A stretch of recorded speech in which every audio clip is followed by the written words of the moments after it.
Good evening, race fans. I've done it once again. I have done away with Clinton Geoffrey. Welcome to Rivalz Race Chat. I am Adam Ross. Joining me tonight, as always, is Clinton Geoffrey. We were just talking with such a big weekend coming up, the May 2-4 weekend. We have Friday night, Saturday night, Sunday night, Monday night if you're going to go down to Merrittville on the Monday night.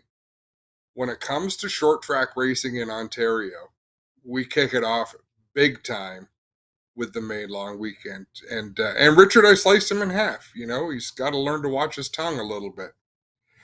So he will be back shortly. Hey, Clinton Geoffrey, good to see you. Nope, we're gonna work that magic a little bit more. But what a weekend we had, and this is something that I want to talk about. We had the Big Z Memorial for hot rods at Sunset Speedway. And of course, the NTN Ultimate Bearing Experience 250 NASCAR Pinty Series race at Sunset Speedway. And regardless of what happens, and I don't begrudge people when they suggest with racing you only need to watch the last 5 minutes and that's what you're there for. I'll be there the whole time. I'll be there and I'll take in practice and qualifying and the whole race. But people are fairly accurate when it's all a matter of that last 5 minutes. It's all a matter of that big finish. And once again, for the second year in a row, we had the big finish. And when we watch it later on, the part that I want you to focus on, take it all in, enjoy it. But I want you to focus on the crowd in the background and how rare it is to have fans in the stands with their arms up in the air celebrating for the winner of a race. It used to happen every race. Like way back when. It was just a big deal. Now it's rare. Only on special moments. We saw it last year at Oshweekend when Treyton LaPcevich had his last lap battle with Stuart Friesen, hands in the air as the cars went by. It makes such a massive difference when you look at those photos or you look at that footage and the crowd's going berserk in the background. It's why they feature darts on television, because there's 15,000 rowdy fans having a good time. So really, really cool stuff. And of course, we're going to start with the wave around. So anything you want to chat about, there's been lots going on social media because people are onto it now, right? They get that if you want to engage with your fans, you've got to get through the weekend and then you've got to talk about whatever it is you did. So I just love going through the social media posts, checking out what people have to say about their weekend. Had a little bit of arguing going on about the pure stock feature at Flamborough. That's fun as well. In fact, talking through incidents that are captured on YouTube, thanks to Pedal Power at Flamborough, and people who have a lot of intelligence and insight, and having an absolute difference of opinion with those people when you're watching the exact same thing. To me, that's what makes it an awful lot of fun. So love that stuff. If you've seen anything like that, feel free to share it in the chat. We'll talk about it. Man, our condolences to Rodney Rutherford's race car. If you haven't seen that, he was practicing at Flamborough this afternoon. The throttle stuck. It was an all-white hobby car, hadn't even got it wrapped yet, and he tore it up real good. Up on top of the wall, some pretty significant damage. So we feel bad for Rodney Rutherford. And I hear you now, Clinton. All right, cool. I copy. We got cops cruising by my place. There's a house on fire a couple blocks away, but I don't know what that has to do with a cop cruising slowly down our street. That doesn't happen often. And second week in a row, Clinton, I have sabotaged the first 5 minutes of your show because I felt I wasn't getting enough airtime.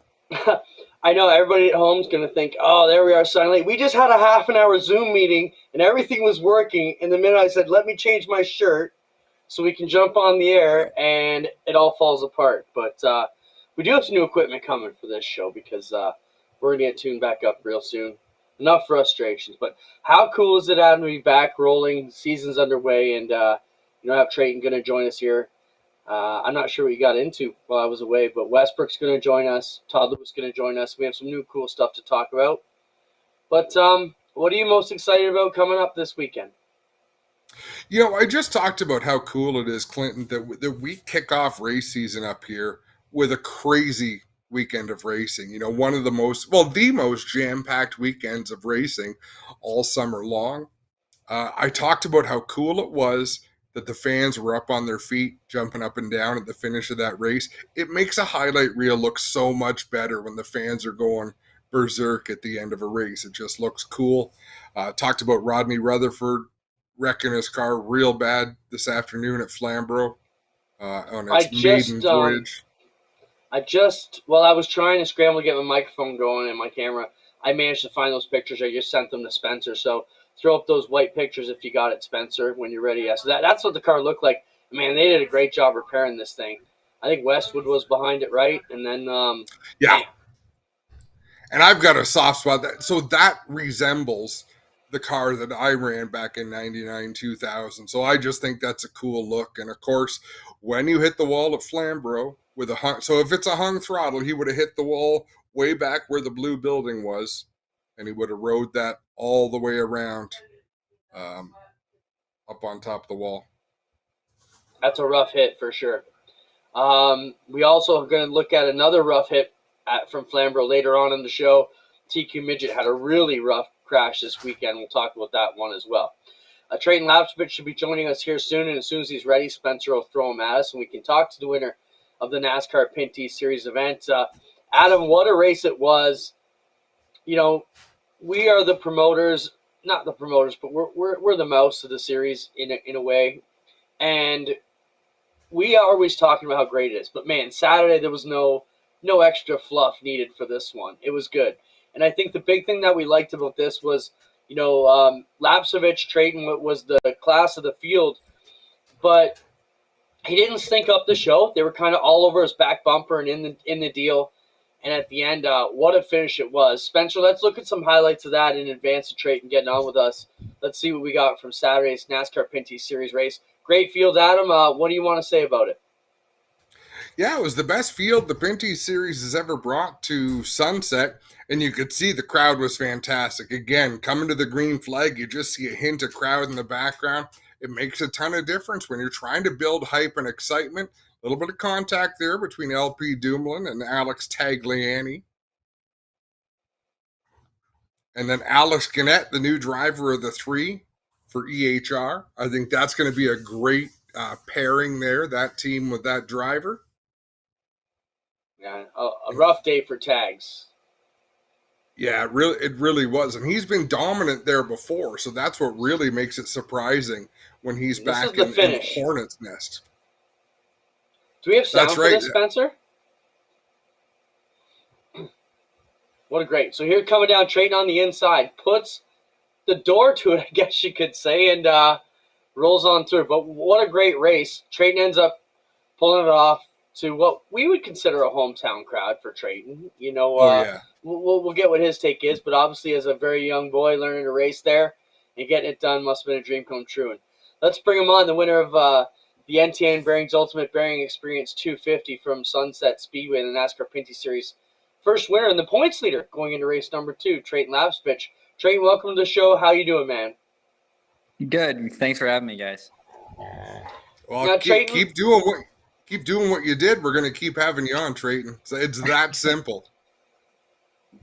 Treyton, first off, we just touched upon it. What did it mean to win at Sunset? Was it extra special for it to happen there? Yeah. I mean, Sunset, it's where I started racing stock cars. I mean, at the age of 10, I started running the Mighty Mini division there. And it's really where I got my feet wet in stock car racing. It's where my brother started too in the stock cars. So Sunset's definitely a special track for us, for my family. Got a lot of laps there. And yeah, I mean, to get my first one there last year was definitely really exciting. And then to go back to back this weekend was just nothing short of amazing. Treyton, I'm going to set this up a little bit, but then I want you to walk us through that final restart. Some of the fans might not know, but the officials were getting on you about some of your restart spots. And I didn't understand why they were complaining, because I thought your starts looked pretty good. I've watched a lot of them over the years. There's a big restart zone. Did that first part, did that add to the pressure late in the race, knowing the officials were watching where and how you were restarting? And then walk us through that final restart. It was the only time the entire race you lost the lead.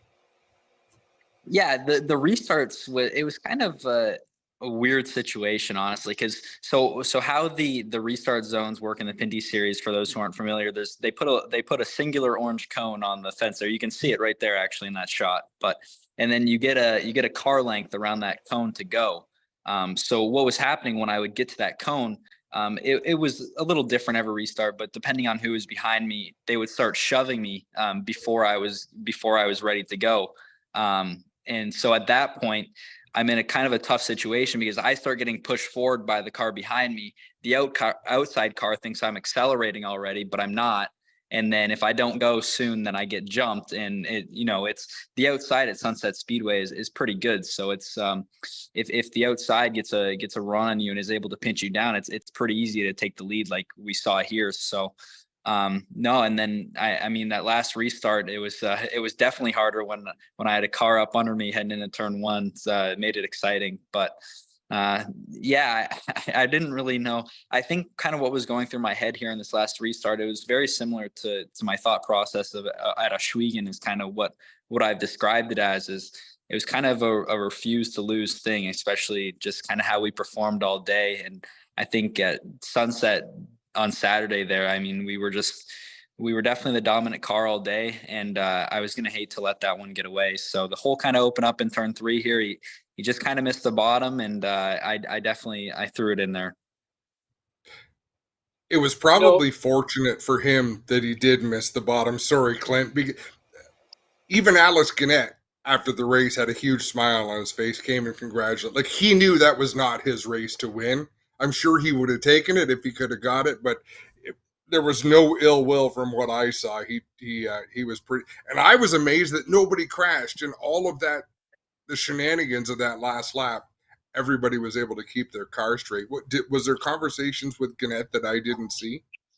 No, actually, Gannett came up to me after the race. He congratulated me. Said, like you said, Gannett is he's definitely a really good guy to race with, a really good guy outside of the car too. So I think he was, like you said, he understood what went on there, and I think the good thing about it was, what you said. No one wrecked. He still came home second, which debatably he was a second place car all day. So there's really no hard feelings on it. I know I'm gonna be racing Gannett for the whole year. He's gonna be up front. There's gonna be no doubt that he's gonna be competing for wins every weekend in that 3 car. So we're gonna be seeing a lot of him, and I'm happy that we can race like that together, aggressive, but no cars getting wrecked. Spencer, throw up that picture I just sent you. Now, Treyton, this is a screen grab of the last restart. So he's got you at the line there. So how do you go on to win? There have been some folks looking at NASCAR to make a call there.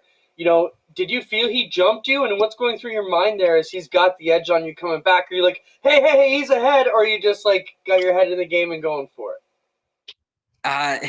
My dad, we didn't even think about this when the race was going. We thought about it after the race. I think it would have been a big topic if I didn't win, honestly. But in NASCAR, the rule is the outside car can't beat you to the line. And I think kind of what happened here was, it's kind of what I explained earlier, was Cameron was already pushing me out of turn 3. Cameron was pushing me through the restart zone. I think at one point he gave me a really good shove, and I think Gannett thought I was going. And when I hit the gas, I think Cameron was already had me jacked up so much that the car just didn't go. So I think in this instance, it might have been close enough that NASCAR didn't make the call back, and maybe they should have, perhaps. But I guess a different outcome. We could definitely see a lot of controversy surrounding that. How much credit goes to the crew chief in this win? Quite a bit. My dad, he made a really good call in practice surrounding, just knowing my driving style, knowing what I want to achieve out of the car. Made a good call when we were kind of practicing on our old tires to make sure that we'd have that balance in the race. And I think it was definitely the winning decision on his part. So it's why we had such a good car throughout the race, and hopefully we can carry on. Talk about the decision, Treyton. to have your dad as your crew chief, because last year he was not your crew chief. Obviously, he was there all the time, but it's different when he's just there being supportive to where he's there being crew chief. There's got to be collaboration and cooperation, and it was very cool. You and your dad as crew chief, Kyle Steckley and his dad as his crew chief. It was pretty neat to see. How was it from your vantage point? Definitely. I mean, I've been really blessed and lucky to have a great crew chief in Terry Simpson the last couple of years. Like there was some shuffling around in the off season, and it so ended up that my dad was going to be my crew chief this year. It took a little bit of convincing, but really not much, honestly. He gave in pretty easily, but it's cool to have my dad back on the top of the box. I mean, I've won so many races with my dad. He knows my driving style inside and out. He knows what I want in a car, and I think that's really important, especially when everyone's so tight in the Pinty series right now. It's a competitive field. It really is. So it's definitely cool to have him back on the top of the pit box, and I think it's even cooler that we were able to win the first time out. Yeah, Trey, I think I heard you maybe on Cam's show last night say it's a really dangerous combination when you get a crew chief who really knows what the driver wants. You guys are going to be potent this year. I got a couple quick questions for you, Treyton, if I can, Adam. Quickly, Treyton, you were one of the last of the big name stars of this series to come out with your deal. Even a month ago, you weren't really sure who was going to be on the car, what you were doing. Is that a coy deal, or is it just, it took that long to get these deals put together? It's getting harder every year. I've been really lucky to have FBM and Delta Bingo come back full time for this season. They've been supporting me for now. This is their second season, so it's really awesome. But this year we're still short, honestly. We only have about enough to complete 3/4 of the races right now, and it's tough. We're trying hard, we're working hard. We're trying to do everything that we can to try and expand coverage for our partners, whether this is on all the social media channels, but also at the track as well. We were lucky enough to have Leading Edge Earthworks come on board and join us for Sunset. And hopefully that's a partnership that we can continue moving forward later in the season as well. And then also D'Souza Railing Co. is going to be with us at CTMP on the quarter panels. And then they'll be actually following with us for the rest of the year too. So it's great that we have these supporters that are willing to help out this program. And hopefully we can just put together the rest of the season. I got one more question for you, Treyton, before we move on to next weekend's coming race. You go out, you're fastest in practice, which means you're qualifying last. We watched you on pit road with a lot of crazy things going on. The crew had the hood up. Scott and your dad are both under the hood. Ryden's running down the grandstand with wrenches in his hands, and we're speculating, is he going to throw them across to get your dad the tools he needs? What was going on there, and what's going on in your head as you're sitting there knowing you got the fastest car in the park and the hood's up before you go to make the 2 money laps? It's an uneasy feeling.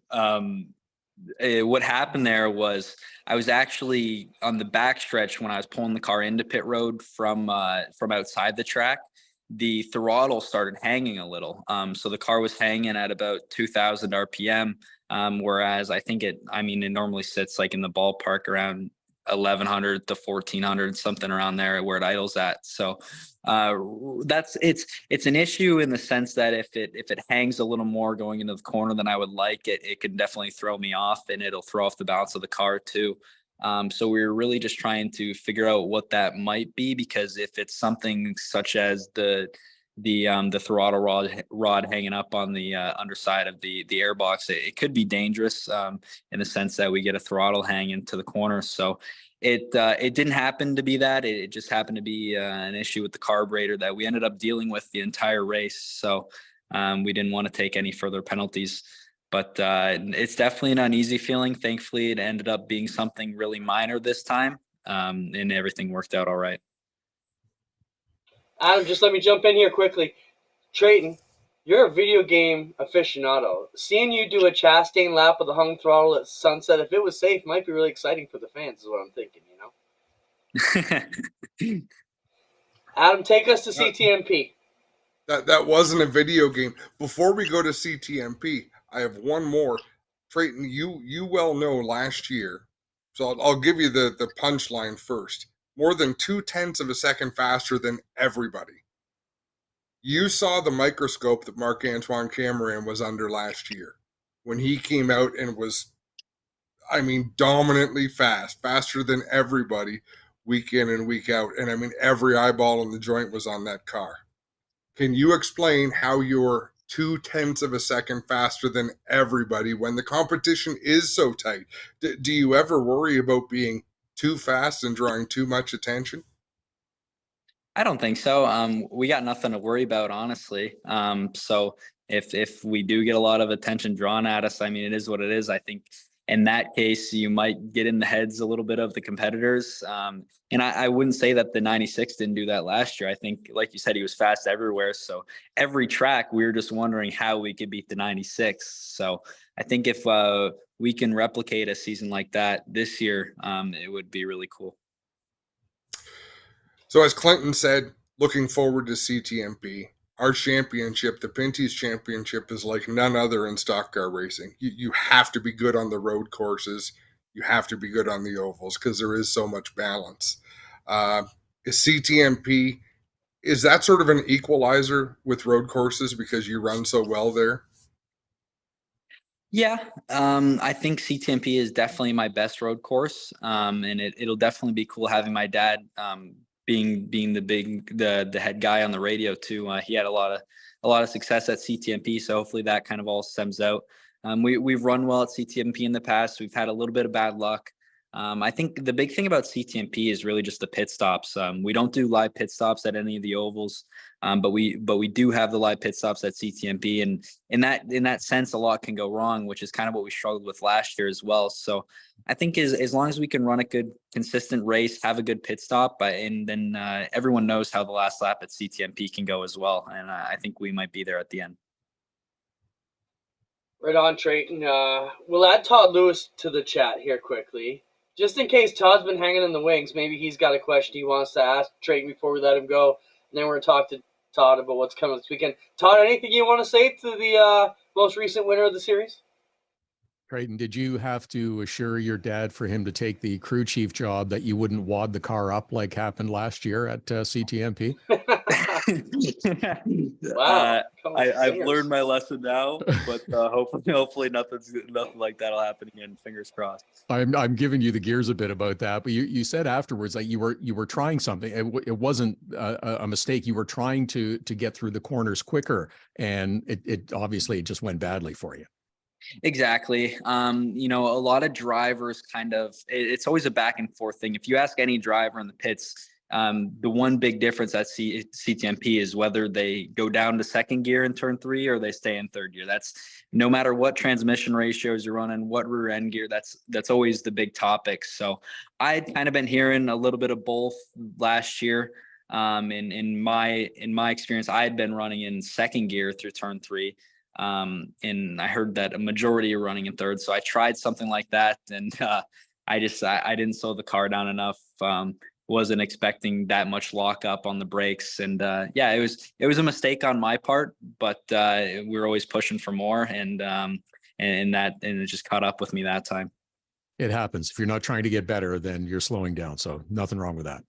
Exactly. And I think the big takeaway for me for it is just don't do it again. So now I've found my limit, and I'm going to be racing at CTMP for a long time to come. So it's a good lesson to learn early. Look forward to watching this weekend. Thanks, Todd. I got one more quick one for you, Treyton. We just watched Darlington last weekend. You hear a lot about racing the track as opposed to your competitors. Is CTMP a place like that? Are you paying attention to the other competitors, or are you just trying to make sure you're hitting your laps and racing the track? I would say it depends on whether we're racing in the wet or racing in the dry. I think when it gets wet out, we're racing the track. But in the dry, I think, CTMP is such a fast track with a lot of grip, a lot of elevation changes that, you definitely, it's not really the high braking zones compared to the other tracks that we go to.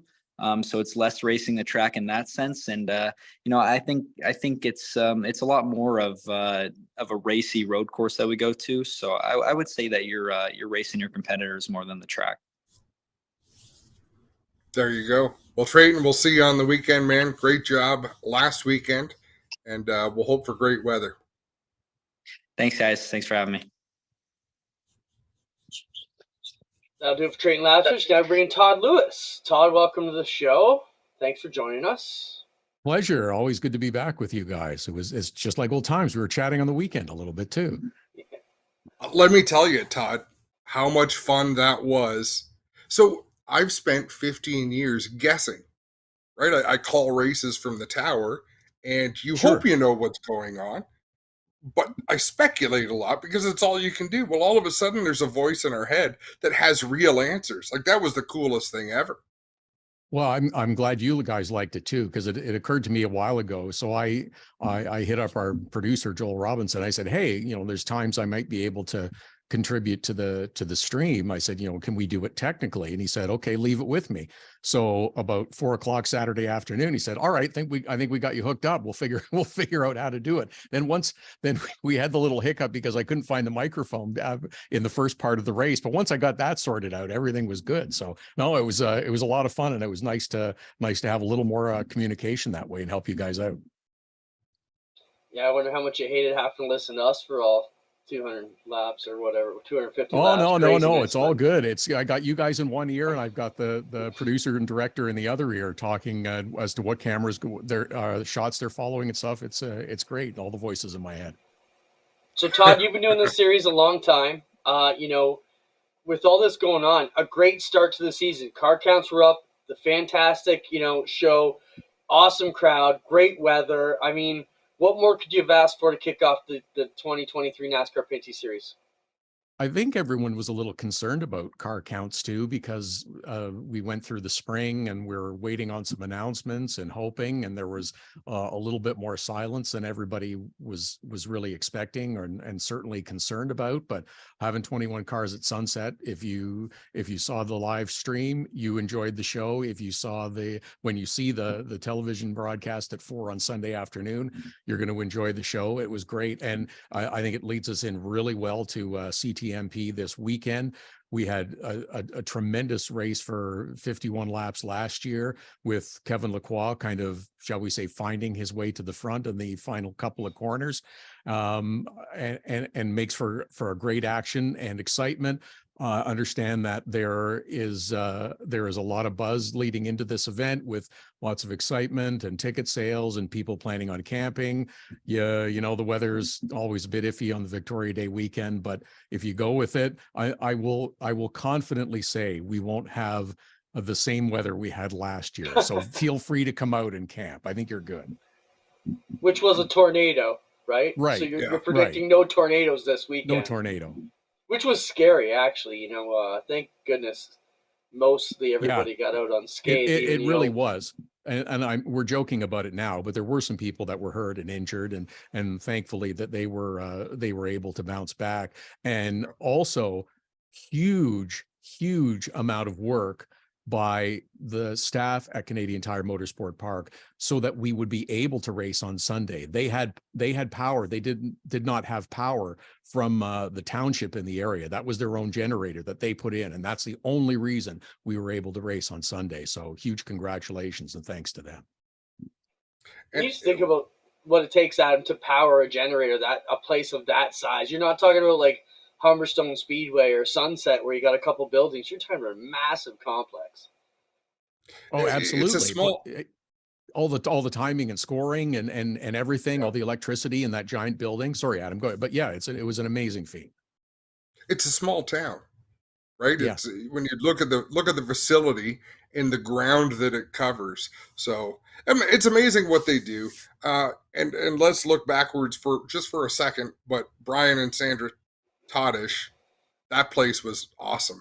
Like the buzz at the racetrack, and that's something you can't buy. It takes effort, it takes work put in. But the beer garden was rocking, the stands were rocking. They did a great job, and I think we need to recognize that the work that they put in to create that atmosphere. 100%. They're back as a NASCAR track this year as well. It's wonderful to see, and that was the thing that I heard a lot of people saying is as we left the pit area to go out to the infield prior to the race about 40 minutes or before. It's just, wow, look at this crowd. This is great. This is the excitement that you want to start the season, and good on them. It was a terrific event.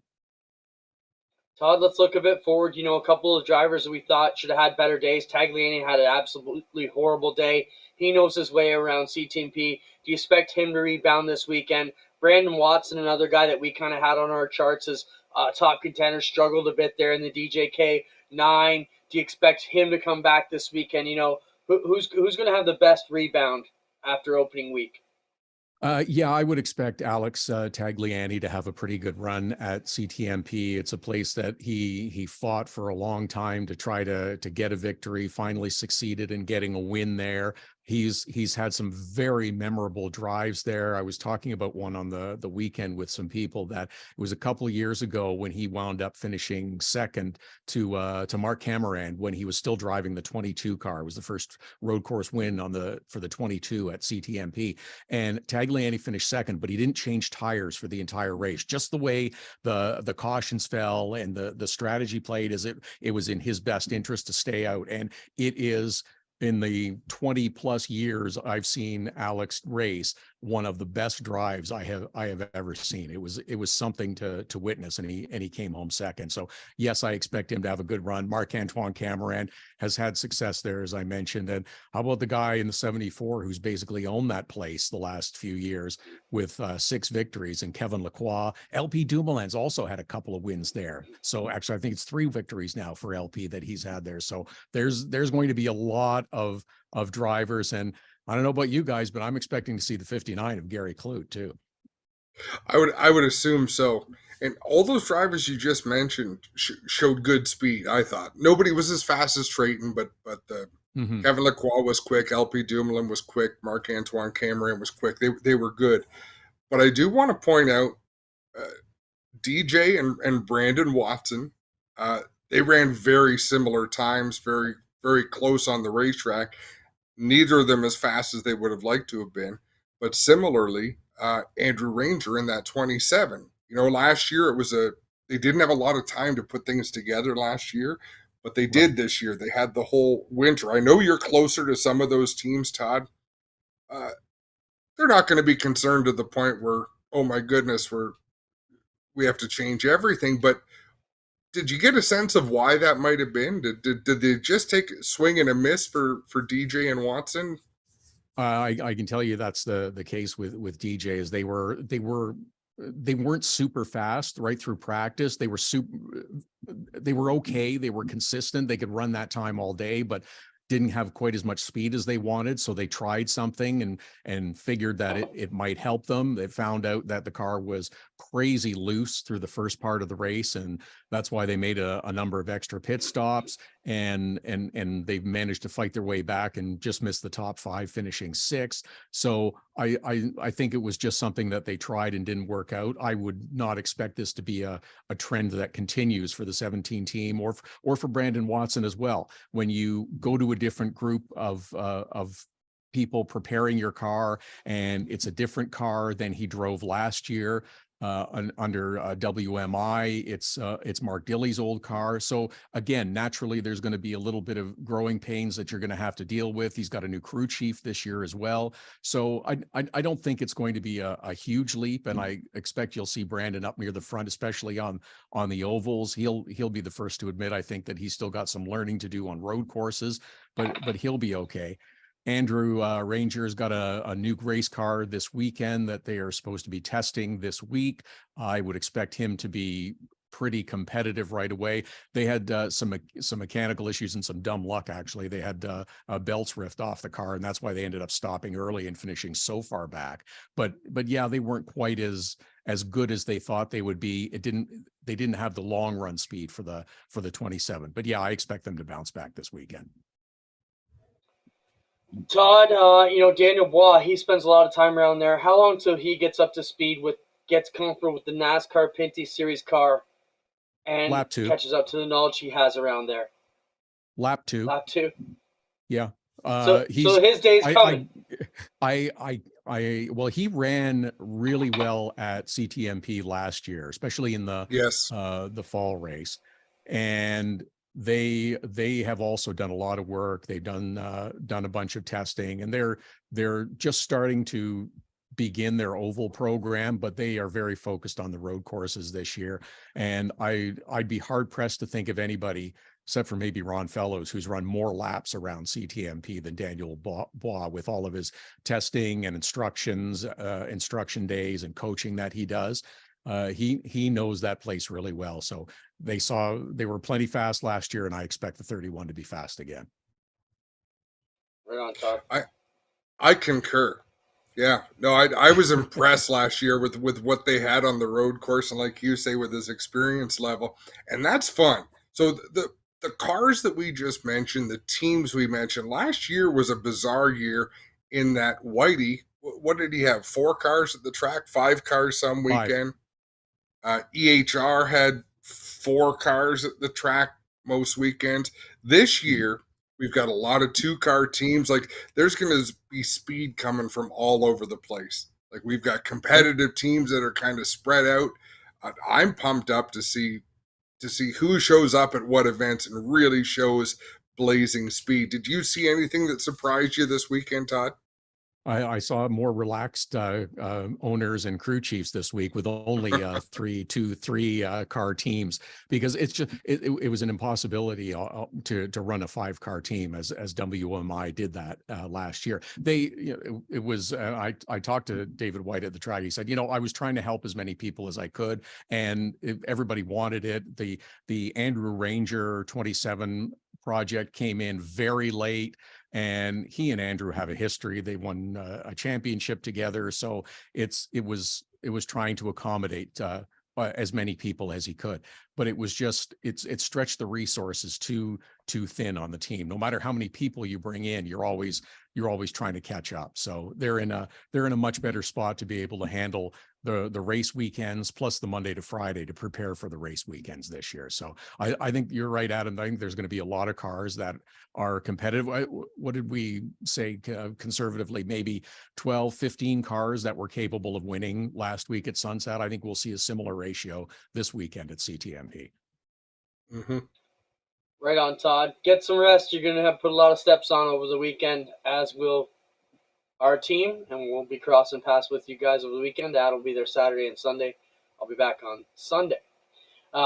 Thanks, Todd. Pleasure, guys. See you on the weekend. Have fun.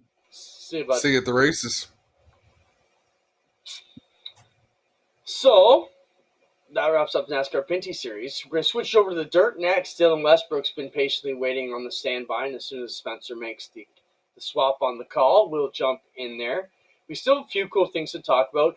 Don't forget, everybody, our first G-Force TV presents Full Force on Rev TV kicks off next Wednesday night at 9 p.m. on Rev TV. Super excited about that. As it stands right now, that'll be the APC series from this coming weekend at Sunset Speedway.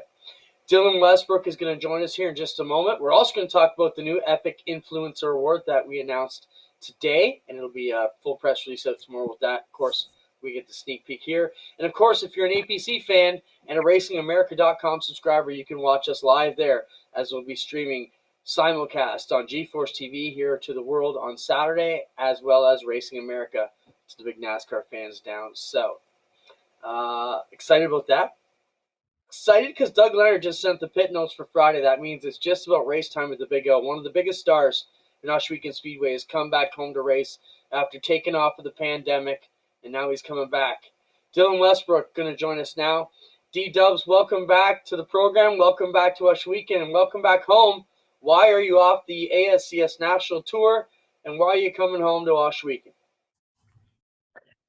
Just there's a couple problems that all kind of came about at once. Just hard finding crew. Had a couple trailer problems, and then I was just kind of traveling is fun and all, but after doing it for a little bit, and even like through the pandemic and everything, I kind of did it in like the hardest time. It was just kind of want to be home for a little bit.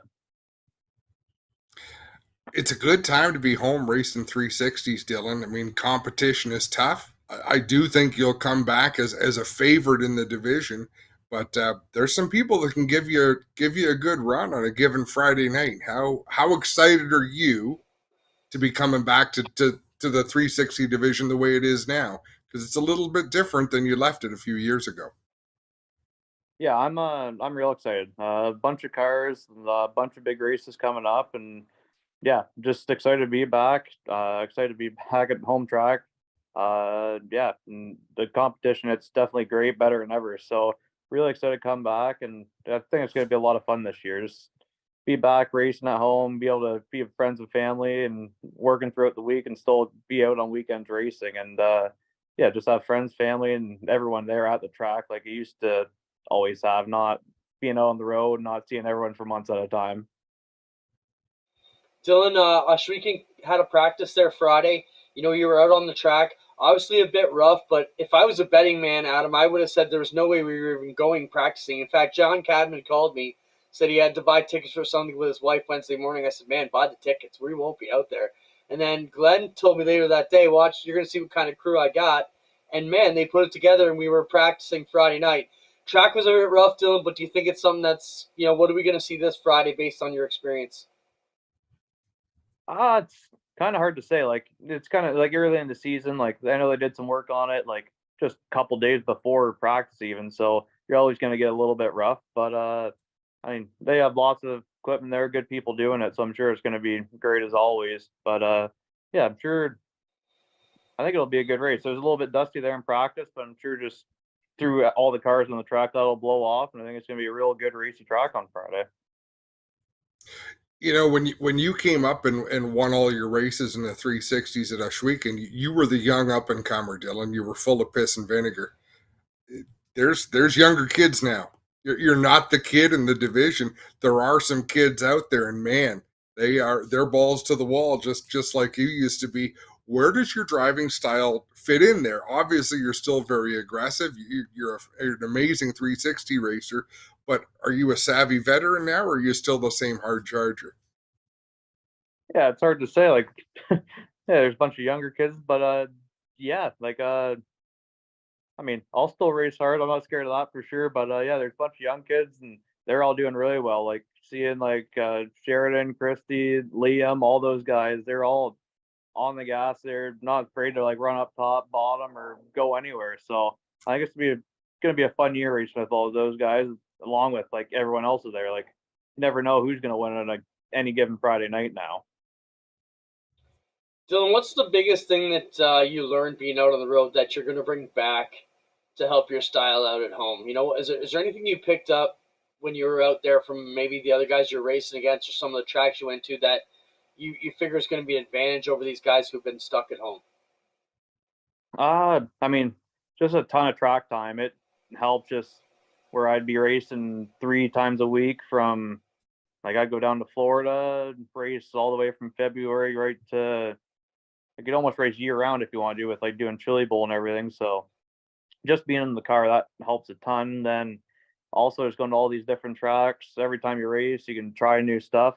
Just the more you race, the more experience you get, the more you learn. So I just a big advantage just being gone racing, and then also meeting all the new people and everything. You always learn a bit from who you're talking to and everything like that. So just more experience who talking to people to getting setups and stuff like that. So all of it kind of plays a part.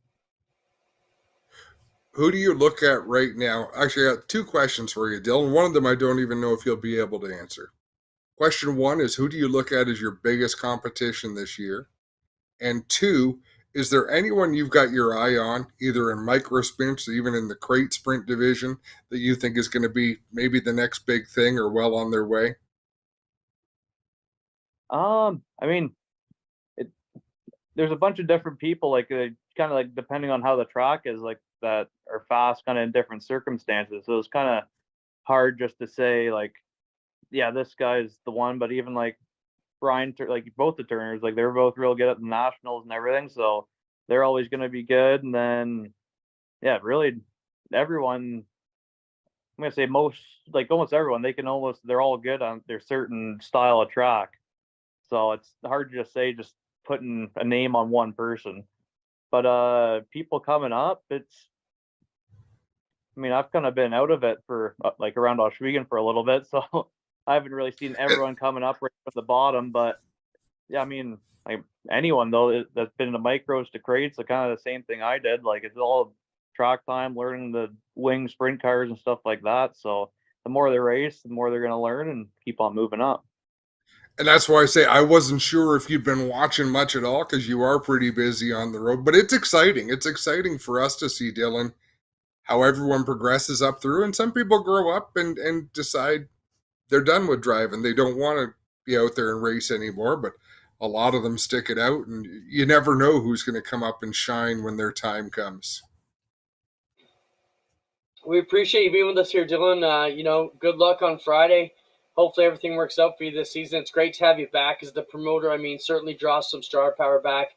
You got a big fan base, and you got a big target on your head. You realize all these guys have really upped their game since you've been gone. And let's face it, when you came back, it hasn't been as easy, right? They've definitely made it tougher on you now than when you left. Yeah, for sure. Like the track has been like just from when came back that last bit, it has been a little bit drier, but especially without being on the States, they like the tracks like really most of them are all tacky, big curb and everything. So by the time you're out there getting used to that and then come back to Oswego and stuff, it just almost like a 180 of not completely everything you learn, but it is quite a bit different to switch back into that. So we have a little bit of learning to do. I know there's still a few things we want to try and figure out, but over a couple of races, I'm sure we'll figure it out and get a bit faster and hopefully be real competitive again. Thanks for hanging out with us, Dylan. We'll see you Friday night. Looking forward to calling your races again all summer. Yeah, thanks for having me on. D-Dubs, Dylan Westbrook back at Oswego in the SOS Tour. You can catch them Brighton with the Southern Ontario Sprint Saturday after the home opener at Oswego Friday. Got Ricky from the tracker here, says we've been working the track all week. Expect better things. Jerry, I think he might have been the gentleman who messaged me earlier in the week, said hopefully track's better for practice. For opener, it definitely will be. Remember, we had all that rain at them, and they didn't want to add too much water to it. So getting all the cars on, pounding out some of the moisture and making it work out is going to make things better for this week. So I have no doubt we're going to be in a lot better shape. Zig and Ricky and Glenn and the crew will be putting it together for us. Well, think about this. Think about this too, Clinton. When you move as much dirt as they did, you pack it all down. It's going to blow the soil out of it first. Right, as the track packs in and the cars are out there, it's going to pull out the light dirt, the dust. So it's going to be dusty. But once it's gone, and it's not coming back. You know what I mean? Like you blow it down to the clay as the dirt blows off and hits the air and floats out into the universe. It's not going to be back in the surface. So it just has to clean itself up, right? Yeah, I just sent Spencer a picture. This is time out. We're going to announce the Epic Influencer Award. This is a new thing coming out from Oswego Speedway and Epic Racewear.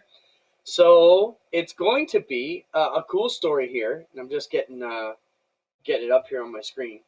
Pretty much what the story is, Oswego Speedway and Epic Racewear are proud to introduce the Epic Influencer Award. It's an annual accolade bestowed upon a racer who demonstrates exceptional social media engagement throughout the season, effectively spreading the word about their racing endeavors. So Adam, this is something you and I talked about a month ago to put together for those teams that can get out there and really promote using social media the best to promote the tracks, the series, and everything they're doing around Oswego Speedway and the dirt stuff. The teams that do it best are going to get $500 cash at the banquet and $1,500 in credit with Epic Racewear, be it for suits, crew uniforms, tents, whatever else you need. Super happy that Dan and Bob Bailey from Epic Racewear have stepped up and understand the importance of it. So that's going to be released in the morning. I'm also quoted saying our heroes are the, our racers are the true heroes of the sport. We want to recognize and celebrate their engaging with the audience, which is a huge thing for us, Adam. And it's not necessarily going to be a Dylan Westbrook or a Ryan Turner, two-time winner last year of the Sprint Car Nationals. Could be a mini stock racer. Could be a thunder stock racer, right? Social media is wide open. Everyone has the exact same access to social media as everybody else. It's going to be who does the best job. Yeah, so to go on, we've assembled a respected panel of voters to ensure the credibility and to make sure it's not a popularity contest. The finalists will be assessed based on criteria such as creativity, audience reach, effective storytelling, and positivity. This comprehensive evaluation process aims to highlight the racers who most leverage the social media, connect with fans, foster engagement, and promote the excitement of racing. So make sure you're hashtagging Ohsweken Speedway Epic Racewear and Big O Proud if you're an Ohsweken racer to get out there and promote yourself, your sport, and your partners. And you could be the Epic Racewear Influencer of the year at the end at the banquet, which is something cool. The other super cool thing that we haven't even announced yet, Adam, and I just thought it'd be cool to throw it here. We're gonna give every feature winner at Ohsweken Speedway this year on Friday nights a checkered flag to take home. So you win the feature, you're taking home a full size checkered flag to hang on the shop, and we'll see how many of these guys can capture by the end of the year. What's the over under? Most flags captured at Ohsweken Speedway this year. Let's say it's I'll give you a 6. Are we going to be above or below 6? One driver.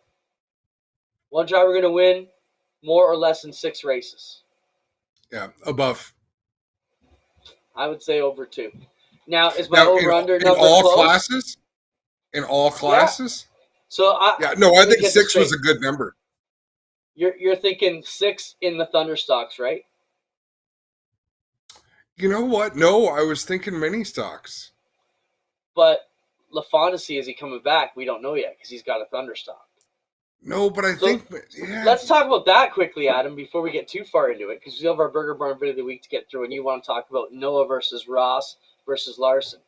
So we'll talk about that because, Noah Gregson and Ross Chastain, and then Ross Chastain and Kyle Larson, and goes on and on. But, how cool is it that our mini stock champion has moved up? We don't know. He could still be dabbling. Our crate champion has moved up. Those are wide open championships. If we just center in on the crates, look at all the talent that's moved up. It's going to be tough to pick who's going to be the standout in the crates this year. But exciting to see how it all plays out starting this Friday. While we're on it, Spencer, do you have the flyer from this weekend? We're live Friday, Saturday as a G-Force kickoff. Friday from Ohsweken, Saturday from the sunset with the APC series. So excited to do that. There we go. Live action returns Friday, May 19th at 7:30, and then we're going to roll in at 6:15 on Saturday for the APC series at sunset. So make sure you check that out. What a weekend. Of course.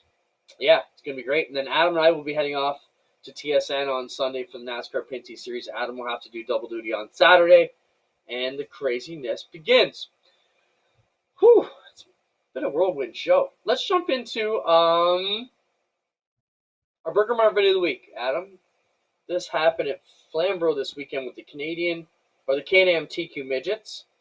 And Terry Watt sent us this video. This was, I'm just trying to figure out, I got it here. Roberto Palillo. Roberto Palillo, number 53. Throttle stuck. Let's watch this one, Spencer, with sound if you've got it.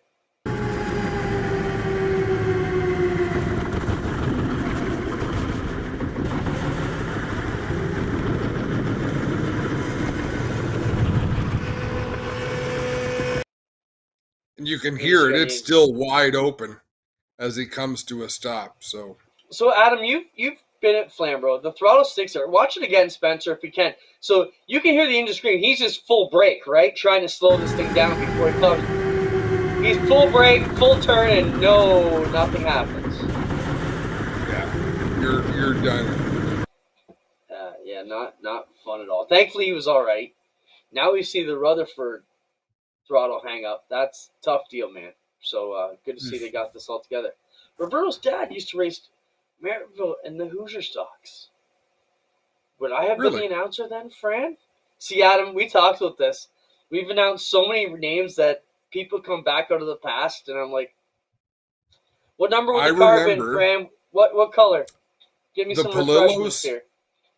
The Palillos used to run the Ontario Speedway mini sprints when Dennis Thompson, Joey Arsenault, they were Honda-powered mini sprints, and they ran mostly at Flamborough. And I think the father and the son might have both raced then.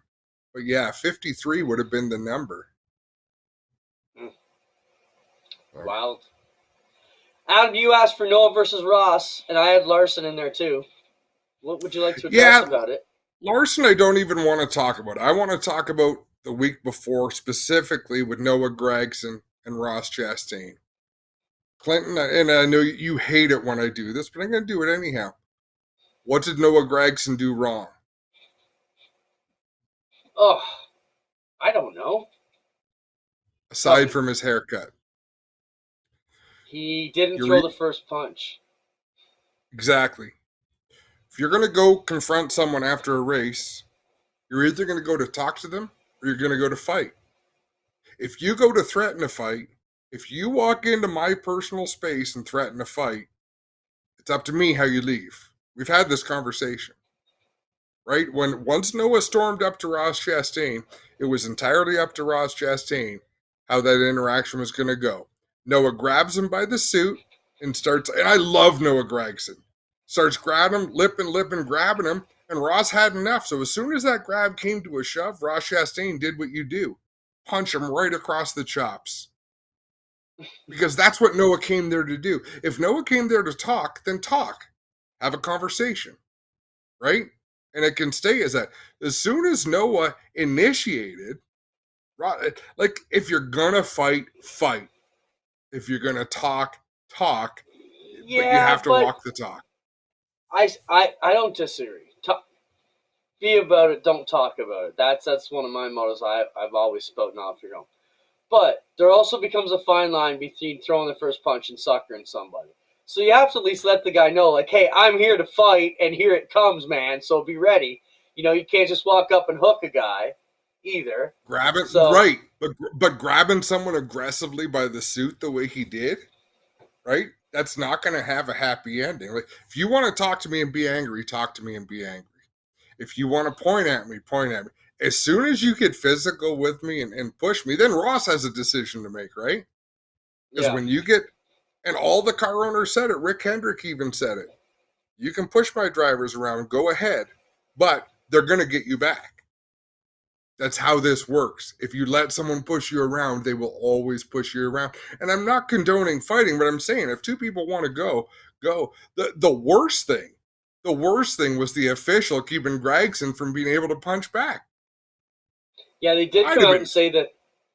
They did come out and say those were plain clothes NASCAR security guards who were there who broke up. Because we originally thought they were like team handlers, right? Or like driver agents who were there jumping into the situation. But it turns out, these two gentlemen who jumped in, there were NASCAR plainclothes officials, is what they were saying on the broadcast this week. Anyway, so Gragson, and that's why Gragson never got the opportunity to punch Ross Chastain. He should have gone up to him, angry, talked to him, and then if Ross pushes him back, throttle him. Right? As soon as you go up and get physical, but don't punch him. Look, you dumbass. You know what I mean? It's like, I'm about to punch you. Well, not if I punch you first. I'm giving you a homework assignment. Go get us Noah Gragson. All right. Shows how cool Adam Ross is, and bring Noah Gragson back here on a Tuesday night. I've got it's possible. It's possible. You're not supposed to let up the curtain. Just make it look like you got no hope and make it happen like a superstar. You bum. We'll see what we can do. But that's the moral of my story. The other one is I support Stuart Friesen. Saying, look, if two people want to go, back away, keep it from becoming a line brawl, and let them settle it. It's tough to have it halfway. Right? That's what he said? Yeah, you're either going to prevent it, either stand between them, or get out of the way. But a hybrid model is tough. And Alvers, you're probably absolutely right. But to Noah's credit, he stormed right in there. Like, sometimes even if you're going to lose the fight, and I've said this time and time again, you still have to stand up for yourself. Still might hurt. Yeah. You might wind up with your ass on the ground and a broken nose. But I would rather that. I would rather be peeling myself off the ground with a broken nose than cower and not at least hold my ground and stand up for myself. Yeah, I've always liked to say I'm not afraid to get a punch in the face for a good cause. Sometimes it has to happen. Spencer, you said you had some shenanigans between Chastain and Larson. Do you have a video for us to close out the show with? Go ahead, Adam.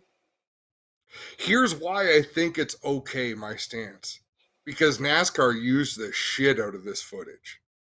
It was on all of their social media. So we don't condone this in any way. Sure you do, because it's getting massive attention, right? Yeah, so right. It's like, don't you guys ever do that again? And then on the back door, good job, boys. Keep selling those tickets. If Kyle Larson was one of the ones involved, it might be the opposite, because I don't think he would engage in fighting. I think he Kyle left Larson the track is Sunday, right? Just left the track without talking to anybody or did his own thing. So, but even still, you know what I mean. His style is, I do it on the track.